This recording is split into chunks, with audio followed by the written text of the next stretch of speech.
بسم اللہ الرحمن الرحیم۔ السلام علیکم ورحمۃ اللہ وبرکاتہ۔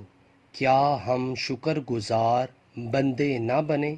حضرت مغیرہ بن شعبہ رضی اللہ تعالی عنہ فرماتے ہیں کہ نبی اکرم صلی اللہ علیہ وسلم اتنی دیر تک نماز میں کھڑے رہتے کہ آپ صلی اللہ علیہ وسلم کے مبارک قدموں پر ورم آ جاتا۔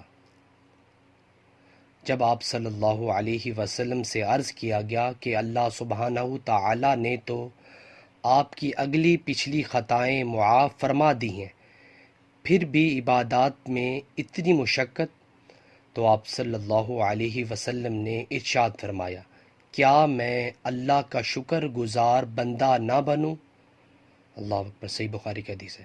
سو ویورز، اللہ تعالیٰ سے دعا ہے کہ اللہ تعالیٰ ہمیں بھی اللہ تعالیٰ کا شکر ادا کرنا چاہیے اور اپنے گناہوں کی معافی طلب کرنی چاہیے۔ سو ویورز، ویڈیو آگے شیئر کریں۔ جزاک اللہ۔ السلام علیکم ورحمۃ اللہ وبرکاتہ۔